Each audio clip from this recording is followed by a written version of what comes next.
Hello, greetings, and welcome to Dividend Blazers.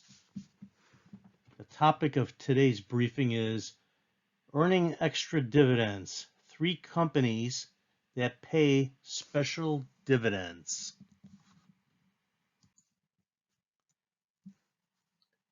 More specifically, the objective of this brief is to inform you of 3 companies that paid multiple special dividends over the past 2 to 3 years. In many cases, 4 dividends, 4 special dividends in addition to 4 quarterly dividends. I want to provide a caveat before we go further. The 3 companies that I have identified are oil and gas companies.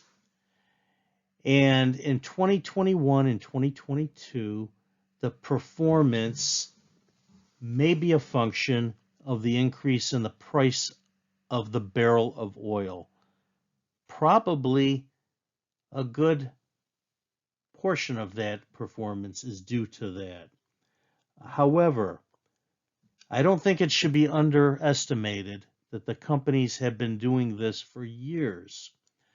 One other caveat, the price has already decreased in early 2023 for oil, and the U.S. Energy Information Agency, or the U.S. EIA, is forecasting lower wholesale natural gas prices in 2023 and 2024. So I wanted to get that out of the way, just to put all of this in some context. So when I show you the dividend yields and the dividend history, we may need to calibrate expectations. However, I don't think we should just presume that there will no longer be special dividends. I think it's entirely reasonable to expect that we would still see them for these companies. Maybe they would be smaller. Analysts are looking at the dividend yields and the projections, and they tend to think that they're going to be a little bit smaller, but they're going to still be healthy. So I wanted to share that with you just at the get-go. It's not all pie in the sky, but this is good, sobering advice, and I wanted to share that. Before we go on, I would kindly ask if you could please like and subscribe to this channel. So if you could like this video and subscribe to this channel, Dividend Blasters. I'm sorry, it's been a long day. The name of my channel is Dividend Blasters. If you could subscribe to Dividend Blasters, I would be grateful. It would be very helpful to this channel and keep it going. So before we jump into the list, I would like to just recall from the first briefing that we did, and this is the third briefing today. We asked the question, why invest in dividend growth stocks?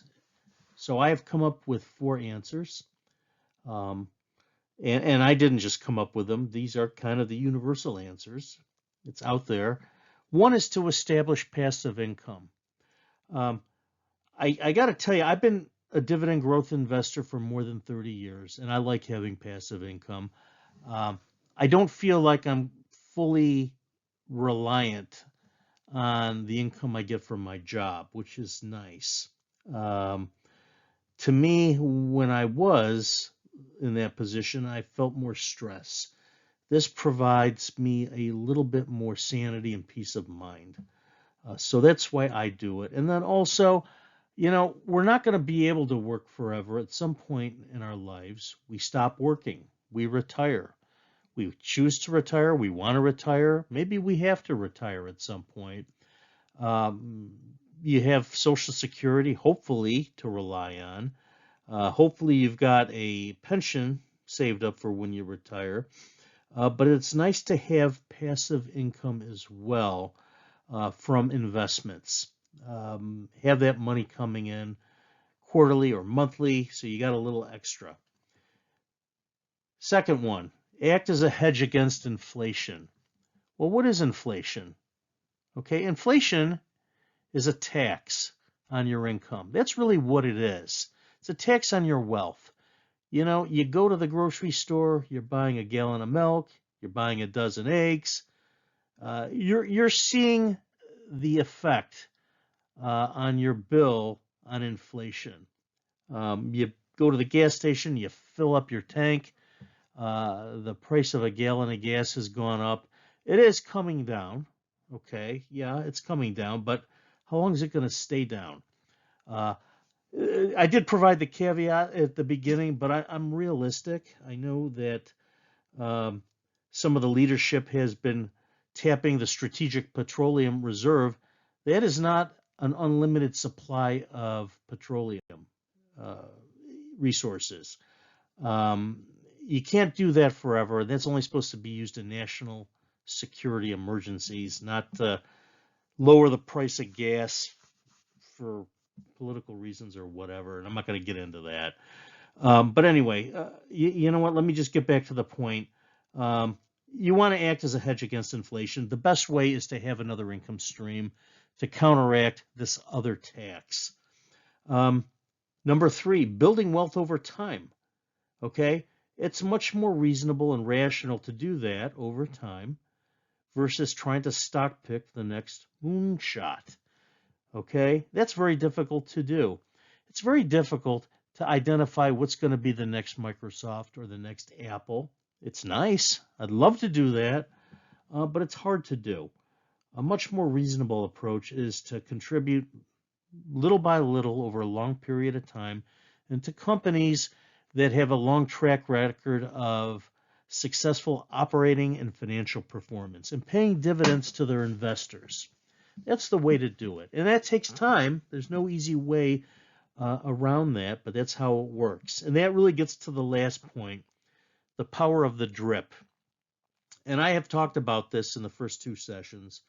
The drip or dividend reinvestment plan, that's essentially taking advantage of compound interest over time to build wealth. So think of it like this. You're a stockholder, you get a dividend. All right, at the quarter, you get your quarterly dividend.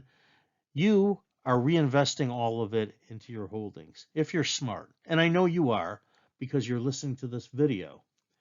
Okay, you reinvest it, you're growing your holdings. Next quarter comes around, the dividend yield hasn't changed, likely in the same year, but your dividend payment is increasing because you've already increased your holdings through your reinvested dividend. So you're going to get a bigger dividend. You're going to reinvest that, and you're going to increase your holdings again. And then you're going to get an even bigger dividend. And on this thing goes. That's how it works. I've been doing that for many years with a number of my holdings. I am not a wealthy man. I am somebody who has worked and invested and done the hard work of the drip. And you know what? And it's satisfying. I'm building wealth. I've built wealth. And you know what? Is it enough? No, it's it's never enough. You keep doing it. That's just there's no secret to it. That's just the way it is. All right, next one. Okay, so this is the first in the list of three. And as I mentioned, the three are going to be oil and gas companies. The first is ConocoPhillips. I actually already did talk about ConocoPhillips in the first session because they are going ex-dividend date this month in a few days. And that was the subject of the first video. And I covered a lot of the metrics. And I also covered some of the background. I can cover it again briefly, but very briefly. They were founded in 1917, and they're headquartered in Houston. They do exploration and production and transportation and marketing of crude oil, natural gas, liquefied natural gas, worldwide. They have a portfolio of assets in North America, Europe, Asia, Australia, and in Canada, which is strangely part of North America. So they're a good-sized company. I've covered some of the metrics. Market cap's 137 billion. They're the biggest of the three companies that I'm covering today. 112 bucks a share. The dividend yield is shown as being low. I have an asterisk next to it because I don't believe this includes special dividends. This is just the regular quarterly dividends. So when you look at that and you look at the sector median's yield, it's smaller. However, I believe it's bigger because of the special dividends, if you look at that. Now, you know, you got to think about the caveat. You also have to realize that past performance is never 100% predictor of future performance, but that's what we go on. And I like the history. So, again, the price of oil has come down. US EIA is predicting the price of oil will come down in 23 and 24. I'd say that's something we got to watch, but I'm very optimistic that I am going to see 4 quarterly dividends and I'm going to see 4 special dividends in 2023. And as we know, they've already declared their first quarter dividend for 2023, a quarterly dividend and a special dividend. So we got to watch those closely, and we look at the dollar amounts and see if the dividend is going up or down. They have increased their dividend the last 2 years. Their payout ratio is 33%, which is right in that sweet spot. The growth rate has been 12.26%, which is very nice. I like that. What is new is the beta. When I spoke the first session, I reported the beta as being 1.29, maybe 1.3. I did a little bit more digging and seeking alpha. And apparently, and this is fascinating, they break out the beta into 60-month average and 24-month average. This is really important because you can actually derive a little bit of trending.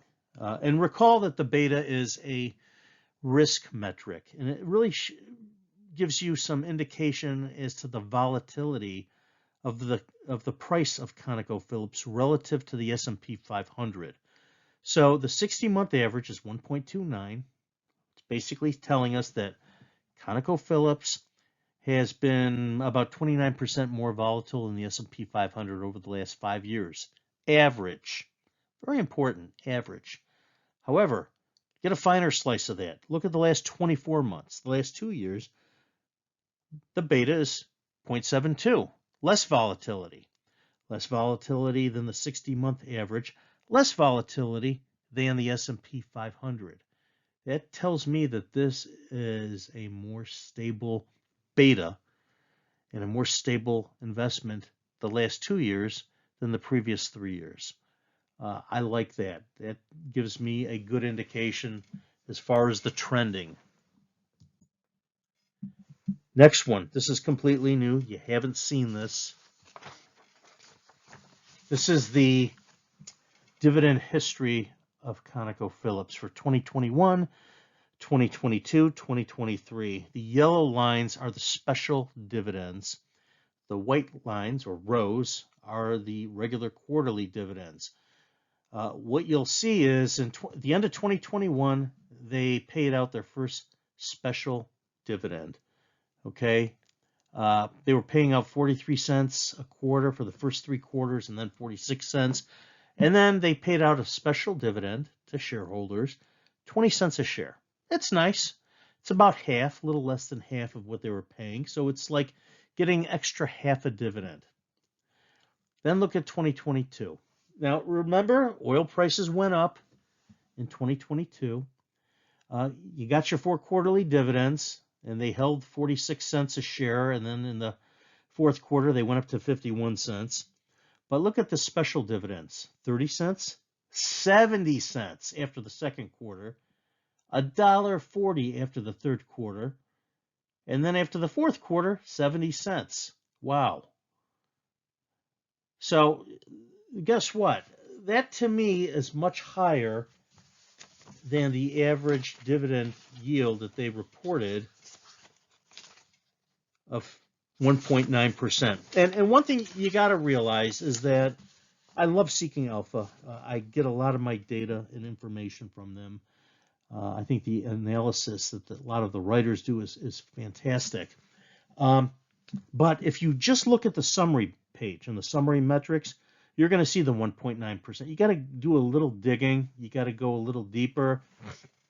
What I did is I went to the dividend yield. I went to the dividend folder and the dividend history subfolder, and I got this. And I thought, wow, that tells me that the dividend yield, if you're looking at these special dividends, is higher than 1.9%. And then I looked at my brokerage account in TD Ameritrade, and they reported the dividend yield as being higher, like around 4.5%. Well, I'm estimating that if you look at the special dividends and the regular dividends, this is actually around a 4.6 to 5%. Now, is 2022 an anomaly because of the price of oil? It could be. We don't know. You know, the price of oil has not come down to where it was in 2020 or 2019. You know, so I don't know. What I will tell you is this, that I am not happy when I go to the gas station and I'm filling up my car with gas that's costing me a lot more money. To me, a way to counteract that is to buy stock in the oil companies and get some of that money back in dividends. That's my approach. Uh, I tell people that and they think it's funny, and it is funny, but it's actually true. So that's what I do. Now, here's something that's really interesting. The trend is continuing. Um, they did declare a first quarter dividend just a couple weeks ago. No, a week ago. No, 2 weeks ago. For first quarter 2023. It's going to be 51 cents. Okay, that's basically in line with what they did fourth quarter last year. And they also declared that they're going to be paying out a special dividend, 60 cents. Now, that actually has come down. Okay, it was 70 cents, the last special dividend. And you know what? The third quarter special dividend last year was $1.40. So maybe they are coming down, but they aren't disappearing. So I like that fact. And I'm trying to be completely transparent with you folks, share with you everything I know. I don't want to say, hey, this is perfect. Buy it. You're going to get another 2022. You might not, but you might get something like 2021, or you probably will get something better than 2021. You might get something in between. These are just my opinions. I don't have a crystal ball, but I will tell you this. I have a lot of shares of ConocoPhillips, and I like it. I started buying it last year, and I'm looking to buy more. I think it's a great investment. Next one is Devon Energy. Now, Devon Energy is an interesting company. A little bit of background. They were incorporated in 1971 and they're headquartered in Oklahoma City. Independent energy company engaging in exploration, development, and production of oil, natural gas, and natural gas liquids across the U.S. They've got over 5,000 gross wells. They focus primarily onshore in the United States across 5 core areas: the Delaware Basin, Eagle Ford, Powder River Basin, Anadarko Basin, and Williston Basin. The Delaware Basin has approximately 8 rigs that offer exploration and development opportunities. What else is interesting? The Williston Basin, well, there's 5 basins, but I'll just tell you about the Williston Basin. They are located entirely on a reservation consisting of 85,000 net acres. Okay, so a little bit of background on Devon. Here's some of the metrics, and what I'm doing is I'm following the same structure as I did with Conoco. Well, let's take a look. Price is $63.54. It's a little bit cheaper. Market cap is about a third of Conoco's. It's about 41.5 billion. So it's a smaller company. So it's not huge, but it's not small either. PE ratio is a little bit more than 6.6. The beta, this is something that you need to look at. The beta, if I were reporting the way I reported it before, I would say the beta is 2.39. That's a very high beta. This is a very volatile stock, but it's really not. Okay, take a look at the range. It's right now at 63, and the range for the last year has been 48 to 78. That's not surprising, considering the year that we all had in 2022. Um, so going back to the beta, 60-month average 2.39, so that's more than double the volatility of the S&P 500. But look at it the last 2 years. Last 24 months is 1.0, exhibiting the exact same volatility as the S&P 500. I think that is pretty reasonable. And the price looks reasonable to me. And I've been doing some deep diving into this, and I'm still working through it. But from what I've seen, I think it's a reasonable price. The dividend growth rate is extremely high. I doubt they're going to be able to maintain that, but they're still going to continue to grow because 61% is huge. And they've already declared a special dividend in the first quarter 23 and a regular dividend, so it's going to continue to grow. The payout ratio, a little under 58%. It's right within that sweet spot that we try to look for, the 20 to 60%. They've grown their dividend for 5 years. I like that a lot. They're a quarterly dividend company. They paid out their last dividend in the end of December, so we should expect to hear something in early March about another dividend payment, probably at the end of March. Here's their dividend history. Looks like the dates, the label dates got truncated, but you can tell below the bottom green line is 2020. Then the next cluster in the middle is 2021. The top cluster under that top green line is 2022. You see, for 2020, they had 4 quarterly dividends, 9 cents and 11 cents for the last 3. They had a special dividend in the middle of the fiscal year, 26 cents. That is about 2.5 extra dividends. That's nice. 2021's even better. They did 4 special dividends. They maintained the 11 cents each quarter, and then they increased it gradually and then substantially from 19 to 23 to 38 to 73. Then look at 2022. They had the 4 quarterlies, and then they had 2 special dividends, but look at the size of them. Look at the size of the quarterly dividend. It went from $1 first quarter. Actually, look at what the quarterly dividends were the previous 2 years. They were 11 cents. So then in 2022, it goes from 11 cents to $1. And then the second quarter goes to $1.27.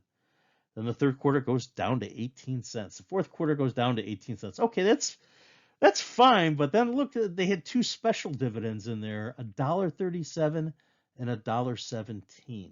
So to me, that dividend yield is not 1.13%. Dividend yield's probably around 8%.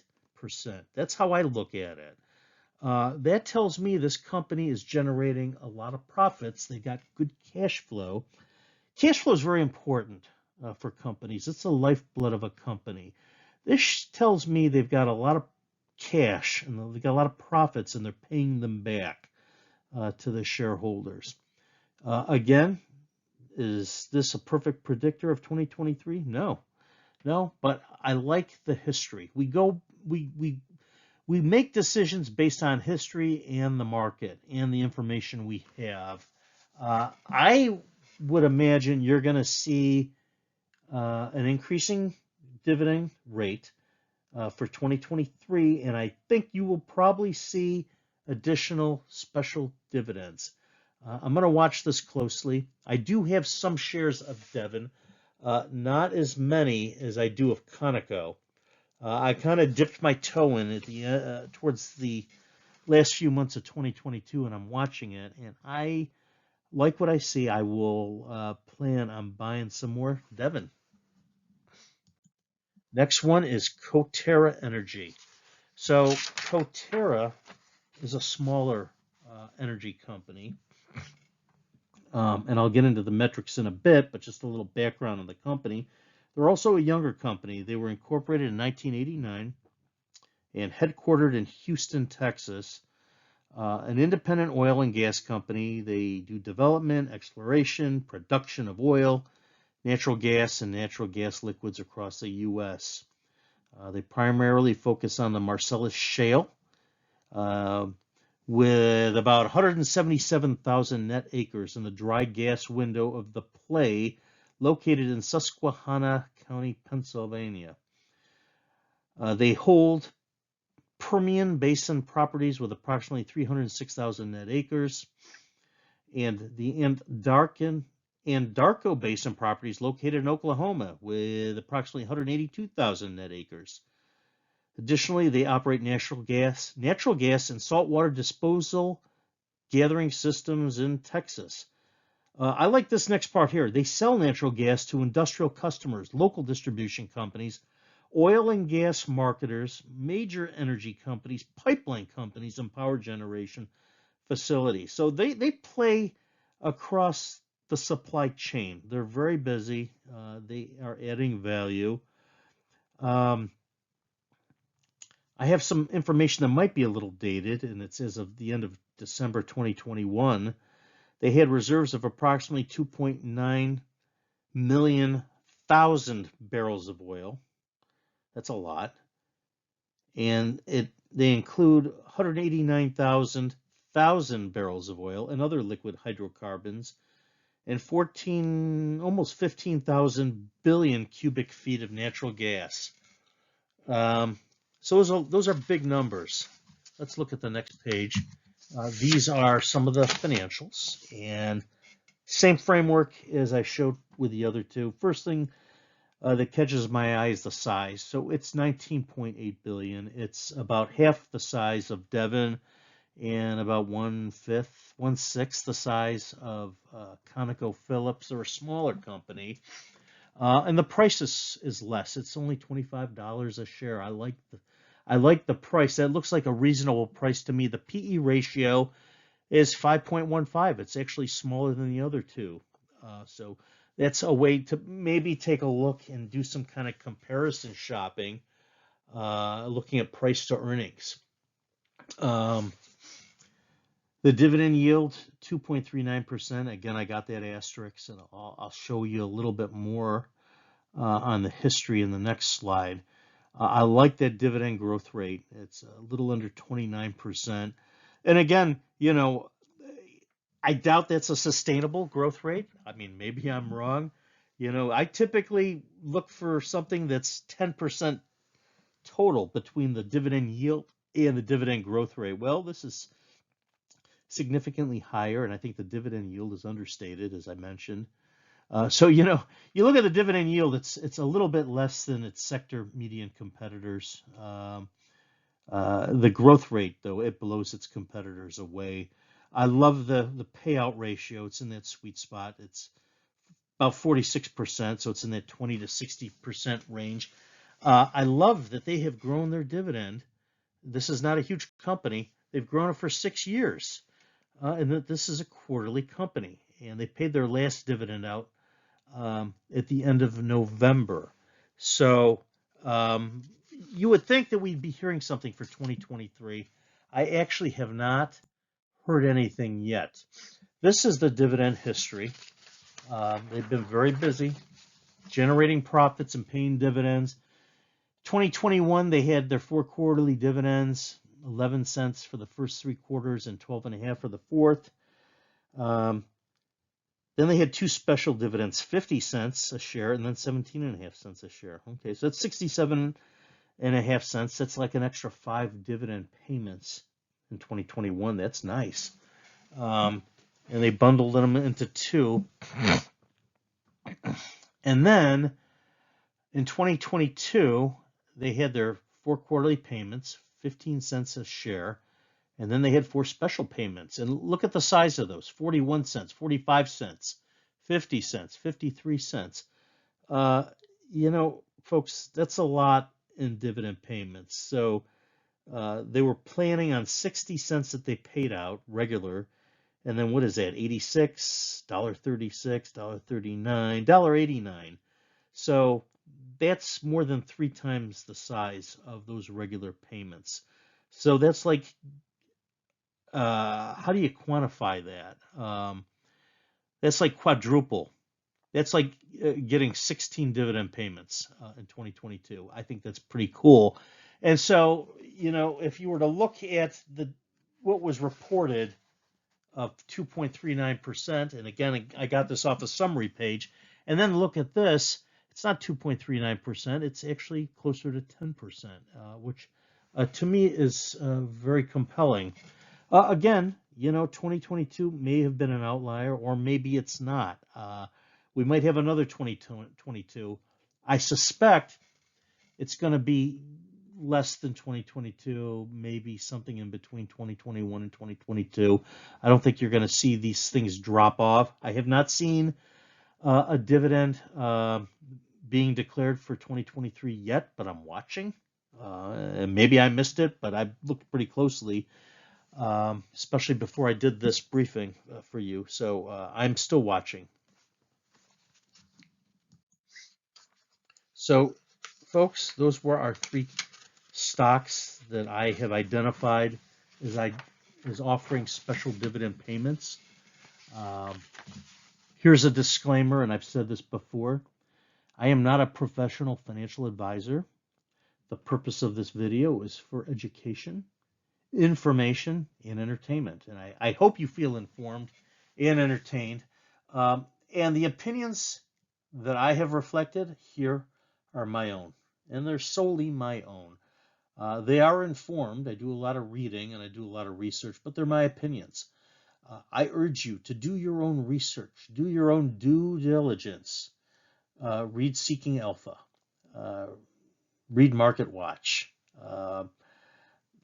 The Motley Fool is another wonderful resource.